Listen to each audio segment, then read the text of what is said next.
Okay बच्चों, questions देख रहे हैं हम लोग 5th एंड 6th। किसी बच्चे को डाउट है तो पहले पूछ लो। 5th और 6th में ट्राई तो किए हैं, आई नो, बट फिर भी उसके अलावा कुछ और डाउट्स हो तो हाँ बेटा बोलो। सर उनमें सेल्स भी है। सेल्स भी है, ठीक है। सेल्स वाले क्वेश्चंस आज हम लोग करेंगे। मैंने आपको सिर्फ कहा था कि आप एक बार ट्राई करना। आपने ट्राई किया है तो बहुत अच्छी बात है। सेल्स वाली बात मैं भी बता रहा हूँ, है ना। सेल्स करने की एंट्री तो आती है ना आप लोगों को। गुड सेल करते हैं जब एंट्री क्या होती है तो पता है ना। आई मीन फिक्स एसेट जब सेल करते तब की एंट्री आती है ना आपको। Bank account debit to asset, वो जो असेट हम लोग बेचते हैं वो एंट्री होती है उसके, है ना। देखिएगा बच्चा, हम लोग कर रहे हैं आज बोर्ड पे 5th और 6th दोनों तरीके के क्वेश्चन हम लोग करेंगे।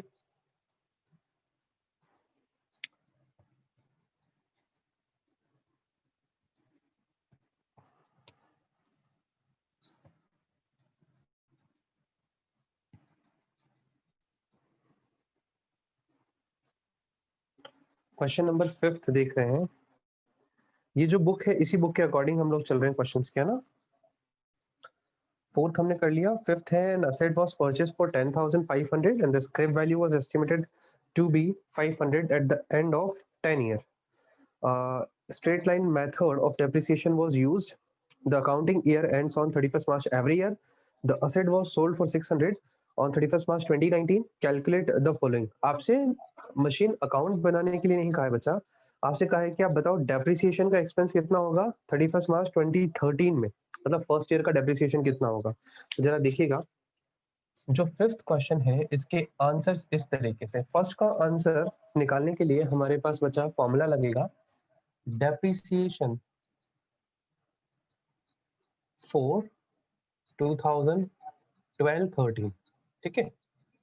Cost of asset less estimated scrap value, जिसे हम लोग एसपी कहते हैं, upon number of useful years. तो बेटा ये आएगा एस्टिमेटेड आपका जो असेट आएगा। देखिए वैल्यू कितने की खरीदी अपन ने, वैल्यू है 10,500 का, स्क्रैप वैल्यू है इसका 500 और नंबर ऑफ यूजफुल ईयर्स है 10 ईयर्स, मतलब 1,000 रुपीज पर एनम आपका डेप्रिसिएशन है। This is your answer number first. Clear. Next is the net book value of asset on 31st मार्च 2017। सबसे पहले बच्चा बुक वैल्यू किसे कहते हैं, हर बच्चा अपने पास समझ ले। बुक वैल्यू या रिटन डाउन वैल्यू या रिटन डाउन वैल्यू किसे कहते हैं। बहुत सिंपल सा इसका फॉर्मूला है बच्चा, कॉस्ट में से डेप्रिसिएशन टिल डेट अगर आप माइनस कर दें, टिल डेट मतलब होता है जिस दिन की बुक वैल्यू आप काउंट कर रहे हैं उस दिन तक का डेप्रिसिएशन अगर आप उसकी कॉस्ट में से लेस कर दें तो बुक वैल्यू या रिटन डाउन वैल्यू आ जाती है एसेट की। तो बच्चा मैं जो सेकंड नंबर का आंसर है उसमें किस तरीके से लिख रहा हूँ जरा समझना। इसने बोला 31st मार्च 2017 की, तो बेटा मैं यहाँ लिख रहा हूँ मेरी कॉस्ट ऑफ असेट कब की, एज ऑन 1 अप्रैल 2012 की, वो है 10,500 लेस डेप्रिसिएशन। बेटा डेप्रिसिएशन कब से कब तक का, 1 अप्रैल 12 से लेके 31st मार्च 17 तक का। 17 की पूछ रहा है ना ये आपसे, 31st मार्च 17 की पूछ रहा है बुक वैल्यू। तो बेटा आप करेंगे, ये आएगा आपके पास, मैं एक बार देख लेता हूँ डिजिट्स तो ये ना, हाँ 31st मार्च 2017 की पूछिए। तो बेटा आपका 1,000 रुपीज का डेप्रिसिएशन है एक साल का। आप यहाँ से चलना, अप्रैल 12 से लेके मार्च 17 तक कितने ईयर होते हैं जरा समझिए। 12 से 13 1 year, 13 to 14 1 year, 14 to 15 1 year, 15 to 16 1 year और 16 to 17 1 ईयर, टोटल 5 ईयर्स हो गए। ये दिख रहा है आपको। तो बेटा 1,000 इंटू 5, 5,000 का डेप्रिसिएशन लेस कर दो। फॉर्मूला क्या, cost less depreciation till date. तो 5,500 जो है, जो आएगा 5,500, ये कहलाएगा आपका बुक वैल्यू बोल दीजिए आप इसे, या रिटन डाउन वैल्यू बोल दीजिए, एज ऑन 31st मार्च 17, ठीक है। ये डेप्रिसिएशन निकालने का बहुत सिंपल सा तरीका बताया मैंने आपको। डेट में लिख देता हूँ 1 अप्रैल 12 से लेके 31 मार्च 17 तक। क्लियर? समझ आता है बच्चा? थर्ड वाला पॉइंट इसका देखिएगा, पूछा है आपसे गेन और loss on sale of the asset on 31 March 2019। Gain और लॉस कैसे निकालते हैं बच्चा, इसका भी मैं आपको एक कॉन्सेप्ट बता देता हूँ। बचपन में पढ़ा था हमने, गेन निकालने का फॉर्मूला सेलिंग प्राइस में से कॉस्ट प्राइस लेस कर दो, और अगर लॉस हो तो कॉस्ट प्राइस में से सेलिंग प्राइस लेस कर दो। कितने बच्चों को पता है ये वाली बात कि सेलिंग प्राइस में से कॉस्ट प्राइस लेस कर दो। अब यहाँ पर इस चैप्टर में कॉस्ट प्राइस की जगह हम लोग बोलेंगे बुक वैल्यू। क्या बोलेंगे? जिस दिन असेट बेच रहे हैं उस दिन की बुक वैल्यू। और बुक वैल्यू कैसे निकालेंगे? जैसे अभी मैंने ये ऊपर वाला कैलकुलेशन किया, सेकंड वाला। तो आपसे क्वेश्चन ने पूछा है, जब आपने प्रॉफिट या आपको सिर्फ वो प्रॉफिट या लॉस बताना है जब आपने असेट बेची है, डेट है 31 मार्च 19। तो बेटा समझना, मैं वापस वही लिखूंगा, कॉस्ट ऑफ असेट। ये कब की कॉस्ट है? 1 अप्रैल 2012 की। कितने की? 10,500 की। इसमें से डेप्रिसिएशन लेस कर दीजिए। कितना? 19 तक। 1000 मल्टीप्लाई बाय, अब अप्रैल 12 से लेके मार्च 19 तक 7 इयर्स होते हैं, आप निकाल लेना 7,000 रुपए होते हैं। तो आपका जो बुक वैल्यू बचेगा, इसको कहेंगे हम लोग, ये बुक वैल्यू ऑन 31 मार्च 19, 3500 का बुक वैल्यू आ रहा है वर्सेस सेलिंग प्राइस क्या है बच्चा। अब आपको बुक वैल्यू और सेलिंग प्राइस को कंपेयर करना है। सेलिंग प्राइस क्वेश्चन ने बताया था हमने कितने में बेचा, एक सेकंड देखता हूँ बच्चा, 600 में बेचा। बेटा 3500 रुपए की चीज 600 में बिकी, 2900 रुपीज का लॉस। लेस कर दो कॉस्ट प्राइस में से। अब इस बार कॉस्ट प्राइस में से सेलिंग प्राइस लेस हो रही। ये बुक वैल्यू नहीं है, ये कॉस्ट प्राइस को बोलते हैं अपन। बुक वैल्यू जो होती है ना वो कॉस्ट प्राइस को बोलते हैं, ये वाला। तो मैंने कॉस्ट प्राइस में से सेलिंग प्राइस लेस कर दिया, 3500 में से 600 लेस कर दिया, 2900 का लॉस आ गया सीधा सीधा सा। आ गया बच्चा समझ में आपको? सर जहाँ पे भाई अपन ने 1 अप्रैल 2017 लिखा ना थर्ड पॉइंट में, हाँ हाँ हाँ, वहाँ वहाँ पे अपन 31 मार्च 2017 भी तो लिख सकते थे ना, मतलब वो तो यहाँ ऊपर इसलिए पहले लिखा इंक्लूड हो चुका है। बच्चा, बच्चा लिसन लिसन, यहाँ हमने इसलिए लिखा, क्वेश्चन ने आपसे पूछा बुक वैल्यू बताओ हमें 31 मार्च 17 की। तो बेटा बुक वैल्यू निकालने का ही तो फॉर्मूला बताया मैंने कि कॉस्ट में से डेप्रिसिएशन टिल डेट माइनस कर दो आप। तो हमने 1 अप्रैल 2012 को 10,500 की खरीदी, और मार्च 17 का बुक वैल्यू चाहिए, तो हमें 5 इयर्स का, अप्रैल 12 से लेके मार्च 17 तक टोटल 5 इयर्स होते हैं। 5 इयर्स का डेप्रिसिएशन हमने निकाला, 1000 एक साल का डेप्रिसिएशन इंटू 5 करके 5000 5 साल का नहीं डेप्रिसिएशन सर, निकाला। थर्ड वाले पॉइंट में। थर्ड वाले में जो सर यहाँ पे 31 मार्च 1 अप्रैल 19 की लिखा, यूं ऊपर वाले पॉइंट में 1 अप्रैल ऊपर वाले, 2012 क्यों लिखा? क्योंकि बेटा मेरे पास क्वेश्चन में दिया हुआ है ना कि आपने मशीन 10,500 की खरीदी है। भाई 3 अलग अलग क्वेश्चन हो गए, देखो समझो, ये अलग क्वेश्चन हो गया, ये अलग क्वेश्चन हो गया। मैं फिर से इसकी कॉस्ट में से तो लेस करूंगा डेप्रिसिएशन। आप चाहते तो ये भी ले सकते थे, बुक वैल्यू मार्च 17 की 5500, फिर इसमें से 2 इयर्स का डेप्रिसिएशन और लेस करते 2000, तो भी 3500 रुपए आता। हाँ, यही बात तो एक ही पूछ रही बचा। थी। आप ये कहना चाह रहे हो? Yes sir. वैसे भी कर सकते हो, कोई प्रॉब्लम नहीं। वो अलग क्वेश्चन है, ये अलग क्वेश्चन है, ये अलग क्वेश्चन है। तो मैंने वापस से अप्रैल 12 से लेकर के पूरे 7 इयर्स का डेप्रिसिएशन लेस कर दिया एक साथ। क्या फर्क पड़ता है? कोई फर्क थोड़ी पड़ता है। आया क्या समझ में बच्चा आपको? इसके अलावा बताओ, इस फिफ्थ क्वेश्चन को इस तरीके से कितने बच्चों ने किया भाई?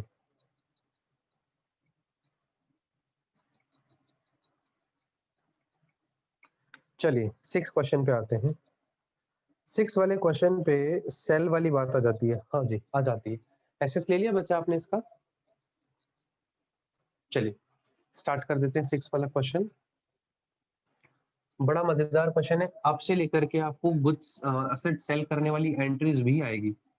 अच्छा, मैंने अभी तक आपके साथ एंट्रीज की तो बात की नहीं है, एक बार मुझे याद दिलाना बच्चा। जैसे ही आपका ये एसएलएम मेथड कंप्लीट होता है ना, मैं आपको इसकी एंट्रीज भी सिखाऊंगा। एंट्रीज सिखाई थी क्या मैंने? मुझे इतना याद दिलाना बच्चा, या मैंने डायरेक्टली क्वेश्चन ही करवाए? शायद नहीं सिखाया। ठीक है, कर लेंगे। क्वेश्चन नंबर 6 का सबसे पहले outline, on 1 April 2017 A limited purchase a machine for 2,40,000 and spend 10,000 on it's erection. Erection मतलब होता है इंस्टॉलेशन। आपने एक असेट खरीदा 1 अप्रैल 2015 को, तो हमारा ईयर चलता है अप्रैल 15 से लेके मार्च 16 तक। हमने इधर अप्रैल 15 को 2,50,000 का असेट बाय किया, नाम M1 दिया जाएगा और 2,50,000, 2,40 प्लस 10, 2,50,000। अच्छा आगे, ऑन 1 अक्टूबर 2015, इसी साल में आएगा अक्टूबर 15, हमने M2 खरीदा 1 लाख रुपीस का, ठीक है। फिर आगे लिखा हुआ है ऑन 1 अक्टूबर 2017, 2017 इस ईयर में भी नहीं आएगा, नेक्स्ट ईयर में, मतलब अक्टूबर 17 तो थर्ड वाले ईयर में आएगा, अप्रैल 17 से मार्च 18। यहाँ पर आपने एक मशीन बेची है 1 अप्रैल वाली, मतलब M1 ये वाली बेची है। कब बेची है? 1 अक्टूबर 2017 को। मैं आपको ऐसे लाइन ड्रॉ कर देता हूँ, ये ईयर डिवाइड कर दिया हमने। M1 को बेच दिया 1,43,000 में, ठीक है। और उसी दिन हमने एक नई मशीन 2 लाख रुपए की ले ली, मतलब 1 अक्टूबर को ही हमने M3 बाय किया 2 लाख रुपए में, ठीक है। आई बात समझ में? ये आपका क्वेश्चन का आउटलाइन है, बहुत सिंपल सा, समझ लेना। मैंने 1 2 3 करके लिखा है, थोड़ा सा स्पेस मैंने कम छोड़ा, इसलिए आपको हो सकता है दिखने में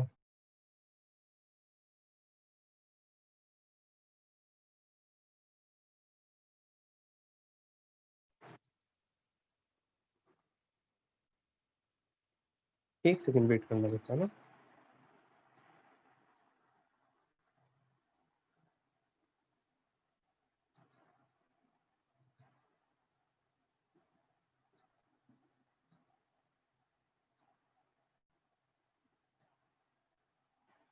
देखिएगा बच्चों, अब अपन लोग इसका पूरा मशीन अकाउंट बनाएंगे, थोड़ा सा बड़ा बनेगा, है ना। तो आप याद रखिएगा, मैं थोड़ा सा और इसको ऊपर तक ले जाता हूँ, क्योंकि मेरे पास स्पेस कम रहेगा ना, नहीं तो फिर मुझे बार बार रफ करना पड़ेगा। Date, particular, amount, date, particular और अमाउंट। ऊपर लिखेंगे अपन मशीनरी अकाउंट। अगर आपको शो नहीं हो रहा हो ना मशीनरी अकाउंट, तो आप देख लेना, मैंने मशीनरी लिखा है, कुछ और नहीं लिखा। पर्टिकुलर्स, अमाउंट, डेट, पर्टिकुलर्स और प्रॉफिट, ठीक है। देखिएगा सर मेरी वॉइस मुझे, आ रही है क्या अभी? हाँ जी, अभी वॉइस आ रही है मेरी? हाँ आ रही है ना बेटा।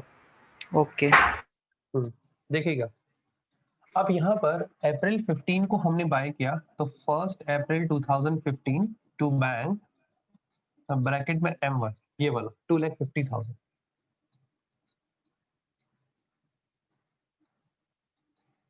Okay correct. अक्टूबर 15 को एक और खरीदा इसी ईयर में, October 15 to bank, bracket M2 1 lakh rupees. क्या हमारे पास क्वेश्चन में कोई और इन्फॉर्मेशन गिवन है? यहाँ तक नहीं सर, डेप्रिसिएशन SLM मेथड से, और डेप्रिसिएशन की रेट जो है वो 10% शायद, है ना। एक बार आप देख लेना बच्चा, 10% ही है ना 5% लिखा है, 5% है बच्चा, ये थोड़ा सा ध्यान। अब 5% तो आपको निकालने आ जाएगा ना बच्चा। मैं यहाँ पे 31 मार्च 16 को आ गया, bye depreciation M1 M2। M1 कितना बचा? 2,50,000 का, अप्रैल से लेके पूरे 12 महीने, हम यहाँ ब्रैकेट में लिख देता हूँ 12 मंथ। क्यों 12 मंथ? क्योंकि आपने अप्रैल 15 में मशीन खरीदी, वहां से लेके मार्च 16 तक यूज दी, बेटा पूरे 12 महीने होते हैं। तो 12 महीने का आप 2,50,000 का 5% निकालेंगे तो 12,500 आएगा। आप कैलकुलेट करके देख लेना यहाँ पे वर्किंग नोट्स पे। अच्छा जी, M2 पे 1 लाख का 5% 6 मंथ का, ये आप कहो तो मैं निकाल के देता हूँ। डेप्रिसिएशन फॉर 2015 एंड 16, 15-16 वाले ईयर के लिए M1 पे 2,50,000 का 10% पूरे साल का, 5% सॉरी, 12,500। M2 पे 6 मंथ का केवल 1 लाख का 5% इंटू 6/12 2500, ये 2500 टोटल 15,000। ठीक है, अब इसके बाद क्योंकि ये ईयर कंप्लीट हो गया तो 31 मार्च 16 इसका बैलेंस कैलकुलेट करेंगे बेटा। बैलेंस शीट कैसे बैलेंस निकलता है पता है? M1 का प्राइस 250 में से 12,500 गया तो आ गया 2,37,500। 1 लाख में से 2,500 गया तो 97,500। टोटल मार करके बाहर लिख दीजिएगा और इधर टोटल आ जाएगा। मैं बता रहा हूँ 3,50,000, इन दोनों का टोटल आ जाएगा 3,35,000। कैसे पता चला मेरे को? मैंने इस 350 में से 15,000 लेस कर दिया तो 335 आ जाएगा, जो कि इन दोनों का टोटल आएगा। आप आराम से कैलकुलेट करके देख लीजिए। नेक्स्ट सेकंड ईयर में आते हैं, इसको बैलेंस बनाओ। To balance BD 1 April 2016 sorry, और वही 3,35,000 अलग अलग लिखते हैं। M1 का प्राइस 2,37,500, M2 का प्राइस 97,500। ठीक है, अब हम लोग अक्टूबर 17 में M1 को बेच रहे हैं तो बेटा अक्टूबर यहाँ लिख रहे हैं 17, यहाँ तीन चीजें आएगी। बाय बैन ब्रैकेट पे M1, सेम डेट को बाय डेप्रिसिएशन, M1 पे जो डेप्रिसिएशन लगेगा वो भी निकाला जाएगा, वो भी 6 मंथ का आएगा बच्चा ना। तो वर्किंग नोट 2 पे हम निकालेंगे depreciation for the year 2016 and 17। तो बेटा M1 पे निकलेगा 2,50,000 इंटू 5/100 इंटू 6/12, 12,500 का आधा 6,250। ये मैंने 6,250 रुपीज यहाँ पे लिख दिया। ठीक है, अच्छा सॉरी डेप्रिसिएशन में जाएगा 6,250। ठीक है, अब 6,250 डेप्रिसिएशन में डालने के बाद आप प्रॉफिट और लॉस वाली बात देखना। बेची कितने में? 1,43,000। समझो बच्चा, फर्स्ट वाली मशीन है कितने की? 2,37,500 की। तो हम कैसे कैलकुलेट करते हैं प्रॉफिट या लॉस? अभी मैंने आपको सिखाया था। ये 2,37,500 की अप्रैल 16 की बुक वैल्यू, इसमें से 6,250 डेप्रिसिएशन लेस कर दो अक्टूबर का 6 मंथ का। तो बेटा मैं लेस कर रहा हूँ 2,37,500 लेस 6,250। ये डेप्रिसिएशन जो अभी मेरे से मेघा ने पूछा ना, सर आपने इस पूरे क्वेश्चन में वापस कॉस्ट 1 अप्रैल 2012 से क्यों लिए पिछले क्वेश्चन में, 5th क्वेश्चन में? तो मैंने कहा था बेटा आप इसका 31 मार्च 17 का कॉस्ट भी ले सकते हैं, जो सेकंड नंबर के क्वेश्चन का आंसर आया था वहां से भी, तो वैसे ही ले रहे हैं। ये 2,37,500 हमारे पास अप्रैल 16 तक का बुक वैल्यू है, उसमें से अक्टूबर 17 में बेचा है ना। अरे सॉरी सॉरी सॉरी सॉरी, इस सेकंड ईयर में थोड़ी बेची है अपन ने, ये तो थर्ड ईयर की कैलकुलेशन है। माय मिस्टेक बच्चा, ये थर्ड ईयर में कैलकुलेशन होगी, आप मुझे बता भी नहीं रहे। सेकंड ईयर तो वैसा को वैसा ही है, इस पे तो पूरा डेप्रिसिएशन लगेगा बेटा, इस पे तो कुछ भी नहीं होना है। मेरा ध्यान चला गया, तो इस पे तो कुछ भी नहीं होना है, इस पे डेप्रिसिएशन लगाओ सिंपल सा पूरा 31 मार्च 17 पे। ये कैलकुलेशन तो अब होगी हमारी 5% वाली कैलकुलेशन। देखिएगा बाय डेप्रिसिएशन M1 पे पूरा 12,500, ये 2,50,000 का 5% 12,500। अब M2 पे भी पूरा 5% लगेगा इस साल। क्यों? क्योंकि आपने इस बार मशीन को पूरा यूज लिया। ये M2 लिखा और ये 5,000 रुपये लिखा, ये वाला, इस पे 1 लाख पे 5% लगेगा पूरा 17,500। और कुछ नहीं है क्वेश्चन में। बाय बैलेंस CD, इस पे M1 और M2। M1 का वैल्यू 237,500 में से 12,500 या 2,25,000 और 97,500 में से 5,000 गया तो 92,500, 3,35,000। 3,35,000 में से 17,500 लेस करेंगे तो 3,17,500 आएगा, इधर 3,35,000। ठीक है, सेकंड ईयर एंड हो गया। सेकंड ईयर में सिर्फ डेप्रिसिएशन लगा के छोड़ दिया। थर्ड ईयर पे आते हैं, यहाँ बेची हमने तो पहले बैलेंस को ओपनिंग बैलेंस बनाएंगे 1 अप्रैल 2017 को। To balance BD, to balance BD में बेटा मैं वापस 37,500 रुपीज जैसा को जैसा है वैसा को वैसा लिखूंगा।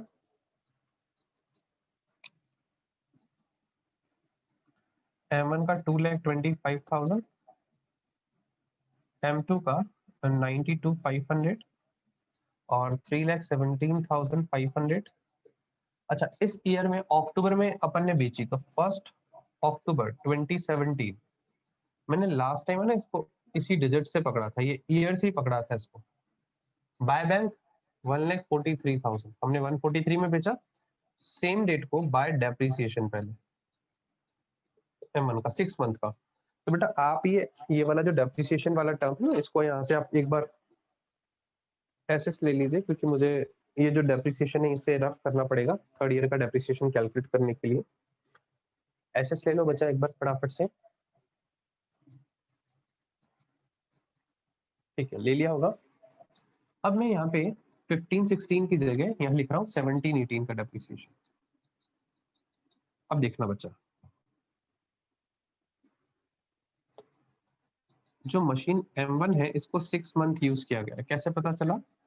अप्रैल से लेके अक्टूबर तक यूज किया, तो आएगा कितने रुपए की मशीन थी? 2,50,000 की। ओरिजिनल कॉस्ट भी डेप्रिसिएशन लगता है 5% इंटू 6/12, 6250 सेम 6250 रुपीज का डेप्रिसिएशन है। अब आपको क्या करना है बच्चा, आपको कैलकुलेट करना है ये असेट 225 की बुक वैल्यू है 1 अप्रैल 17 की और अक्टूबर 17 की बुक वैल्यू निकालनी है पहले। तो मैं लिख रहा हूँ बुक वैल्यू एज ऑन 1 अक्टूबर 17। कैसे निकालते हैं? जो आपके पास बुक वैल्यू बची हुई है अप्रैल 17 की 2,25,000, इसमें से आप M1 डेप्रिसिएशन लेस करेंगे 6,250, तो ये आएगा बेटा 2,18,750। इसको सेलिंग प्राइस से कंपेयर करेंगे, सेलिंग प्राइस है 1,43,000, तो बेटा इसका लॉस आएगा 75,750 रुपीज का। ये लॉस हम लोग क्रेडिट साइड में रिकॉर्ड करेंगे by statement of profit and loss account 75750। ठीक है, इतना करने के बाद आपका अक्टूबर कंप्लीट हो गया। अक्टूबर 17 को एक मशीन और खरीद लो। 1 अक्टूबर 17 टू बैंक, ब्रैकेट में M3 लिखेंगे 2 लाख रुपीस का। ठीक है, अब आपके पास डेप्रिसिएशन लगेगा 31 मार्च 18 तक का, लेकिन केवल 2 असेट्स पे ही लगेगा, M2 और M3 पे। M2 पे तो पूरे ईयर का, पूरे साल का 1 लाख का 5% 5,000, और M3 जो अभी आपने खरीदी इस पे 6 मंथ का लगेगा, 2 लाख का 5% 10,000, 6 मंथ का 5,000। ये 6 मंथ का लगा है, आप कैलकुलेशन कर लेना पहले। सेम डेट को बैलेंस आएगा, बाय बैलेंस सीधी दिख रहा है ना बच्चा। M1 सॉरी M1 तो बचा नहीं, M2 बचेगा 92,500 में से 5,000 गया 87,500, और M3 बचेगा 2 लाख में से 5,000 गया 1,95,000। टोटल मार लेना, बैलेंस आ जाएगा। ठीक है बच्चा, ये आपका कंप्लीट क्वेश्चन होता सर है। M1 का क्यों नहीं हुआ? M1 बेटा बिक गई ना, ये M1 बेच दी, अब आपके पास बैलेंस में ओके कैसे बचेगी? ओके समझ गए? ठीक है, हो गया बच्चा हमारा एक क्वेश्चन कंप्लीट।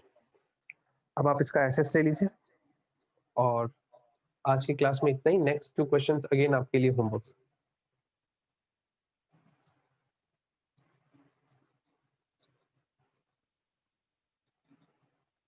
ठीक है बच्चों, क्लास ऑफ करते हैं आज के हम लोग यहीं पे, कल मिलते हैं।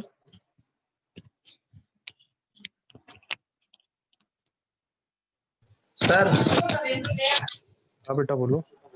सर हमारा भी टेस्ट लो ना सर कभी। लेंगे ना बेटा।